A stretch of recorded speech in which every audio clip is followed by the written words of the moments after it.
जी अस्सलाम वालेकुम क्लास, कैसे हैं आप सब? खैरियत से हैं बेटा? आज आपके दो इम्पॉर्टेंट टॉपिक्स हैं, एक सेंटर ऑफ मास है और एक सेंटर ऑफ ग्रेविटी है।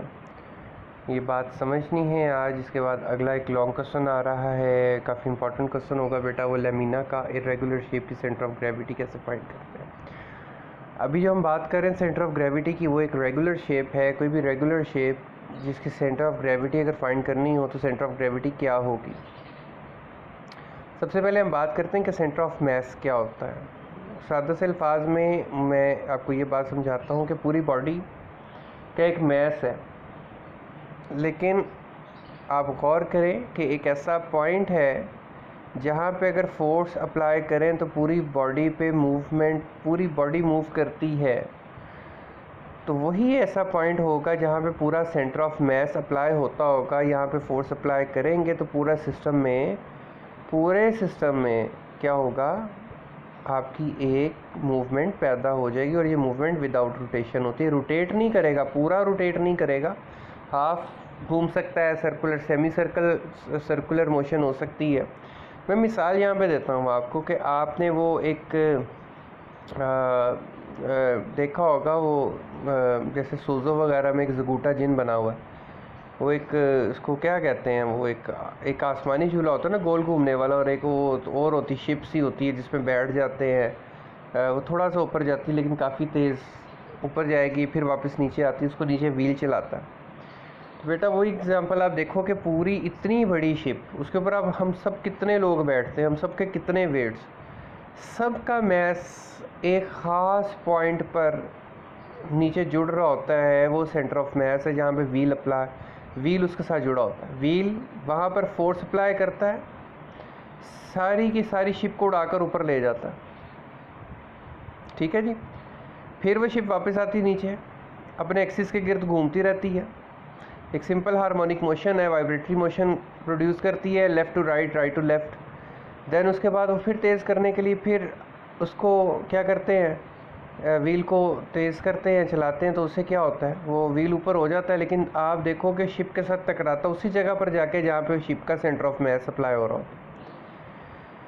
फिर वो तेज़ हो जाती है। इसी तरह जब रोकना होता है तो क्या करता है, तो व्हील की ब्रेक को अप्लाई करता है। व्हील जाके अड़ता है किसके साथ, उसी पॉइंट के साथ जहाँ पे उस पूरी शिप का सेंटर ऑफ मास होता है, और वो ऐसा ऐसा रुकना शुरू हो जाती है। ब्रेक लगाना भी एक फोर्स थी, स्पीड बढ़ाना भी एक फोर्स थी। तो बस सेंटर ऑफ मास हमारा हमेशा वो पॉइंट होगा किसी भी सिस्टम का जहाँ पे कोई भी फोर्स अप्लाई होगी और सिस्टम मूव करेगा विदाउट रोटेशन। तो हमारा वो पॉइंट सेंटर ऑफ मास कहलाता है। क्या कहलाता है जी? सेंटर ऑफ मास किस तरह से कहलाता है कि अगर कोई बॉडी है, उसका कोई एक मास ख़ास जगह पर है और उस पॉइंट पर आकर अगर कोई फोर्स अप्लाई की जाए तो पूरी बॉडी में मूवमेंट होगी, तो विदाउट रोटेशन होगी, तो हम कहेंगे ये सेंटर ऑफ मास है। अगली आज जो डेफिनेशन है बेटा, वो सेंटर ऑफ ग्रेविटी की है कि सेंटर ऑफ ग्रेविटी क्या होती है। ग्रेविटेशन एक्सेलरेशन हमने पढ़ा था, ज़मीन की कशिश सकल, जिससे ज़मीन इंसान को या दीगर चीज़ों को अपनी तरफ खींचती है। आपने गौर किया कि आपका अगर सपोज़ चारपाई या बेड है, वो ज़मीन पर ही क्यों रहता है, वो उड़ता क्यों नहीं आसमान पर? चेयर है, ज़मीन पर रखते, उसकी चार टांगें अप्लाई होती हैं, सिर्फ लगती हैं साथ ज़मीन पर, तो वो ज़मीन के साथ ही लगी रहती, उड़ती क्यों नहीं? जबकि स्पेस में सेंटर ऑफ ग्रेविटी नहीं है, तो हर चीज़ ही उड़ती है, आप ज़मीन के साथ लगा ही नहीं सकते। तो ये सेंटर ऑफ ग्रेविटी ज़मीन की कशिश से सकल है कि वो ताकत है जिससे ज़मीन किसी चीज़ को अपनी तरफ खींचती है। ये हमेशा उतनी ही होती है जितनी उस चीज़ का एक्चुअल वेट होता है, और अपना वेट के साथ वो ज़मीन की तरफ ज़ोर लगाती है और ज़मीन इसको अपनी तरफ खींचती है। ये एक्शन का रिएक्शन होता है। ठीक है, यानी कि ज़मीन इसको ऊपर की तरफ धकेलती है और ये ज़मीन की तरफ जाती है, तो एक्शन और रिएक्शंस इक्वल हो जाते हैं और ये ज़मीन पर चीज़ टकराई रखती है। जब तक ग्रेविटी नहीं होगी, चीज़ ज़मीन की तरफ नहीं खींची जाएगी, वो ज़मीन के साथ उसका जो है कांटेक्ट नहीं रहेगा, तो वो मतलब ज़मीन पर नहीं रहेगी, फिर उड़ना शुरू कर देगी, इससे वहाँ पे ग्रेविटी ख़त्म हो जाती है और फिर एंटी ग्रेविटल फोर्स बन जाती है। हमारी बॉडी जो है ना, कोई भी, वो बहुत ज़्यादा पार्टिकल से बनी होती है। ये जैसे उसको आपके सेंटर ऑफ ग्रेविटी के नीचे पैराग्राफ में उसने बताया आपको, वो क्या कहते हैं कि a body is made up of large number of particles as illustrated in the figure 4.20 के जैसा आपको मिसाल के तौर पे एक फिगर में 4.20 में दिखाया गया। Earth attract each of the particles vertically downward towards its centre, अपने उस चीज़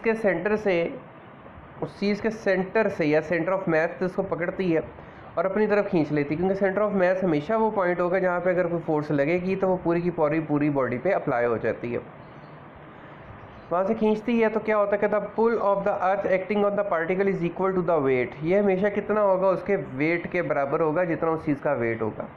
these forces acting on the particles of the body all almost parallel, ये हमेशा एक दूसरे के पैरेलल होती हैं। The resultant of all these parallel forces single force equal to the weight of the body, a point where the resultant force act vertically toward the centre of earth is called the centre of gravity. अब आपने करना क्या है, पहले definition लिखनी है जो नीचे पिंक कलर में लिखी हुई है, और उसके बाद नीचे एक्सप्लेनेशन की हेडिंग देंगे और ये पैराग्राफ पूरा एक्सप्लेनेशन में लिखेंगे। हाँ, as illustrated in the figure लिखना है, 4.20 कट कर दीजिएगा और जो साथ डायग्राम बनी हुई है ये वाली ये नीचे डायग्राम बना लीजिएगा, इजी सी है बट बन जाएगी डायग्राम। तो सेंटर ऑफ ग्रेविटी क्या है, क्या point where the whole weight of the body appears to acts vertically downward, जहाँ पे पूरी बॉडी का एक वेट वर्टिकली डाउनवर्ड एक्ट करता है, सेंटर ऑफ ग्रेविटी कहलाता है। कि सेंटर ऑफ ग्रेविटी उस बॉडी की पूरी बॉडी का जो वेट होगा वो सिर्फ एक पॉइंट पर होगा। असल में आप इसकी मिसाल लो कि जो शिप पानी में आप देखते हो, बोट वगैरह शिप वगैरह, वो पानी के ऊपर स्टिल फ्लोट करती है। आप जाते हो, आपके जाने से थोड़ा सा टेढ़ी मेढ़ी होती है, टेढ़ी मेढ़ी होने के फौरी बाद क्या होता है, तो वो फौरी तौर पे टेढ़ी मेढ़ी होने के बाद आपका पूरा वेट गेन उसकी शिप के वेट के साथ ऐड होता है और उसके सेंट्रल पॉइंट पे या सेंटर ऑफ मास पर चला जाता है, जहाँ पे उसके exact centre of gravity act करती है और वो दोबारा से सीधी हो जाती है।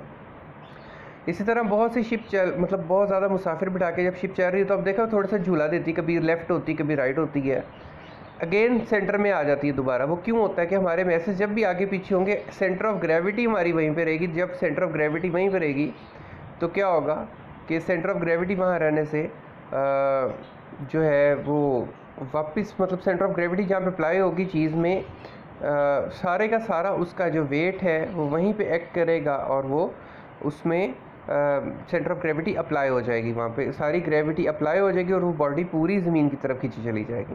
उम्मीद करता हूँ टॉपिक समझ में आ गया होगा, अगर कोई क्वेश्चन होगा बेटा ज़रूर पूछ लीजिएगा। ठीक है जी, अल्लाह हाफिज़।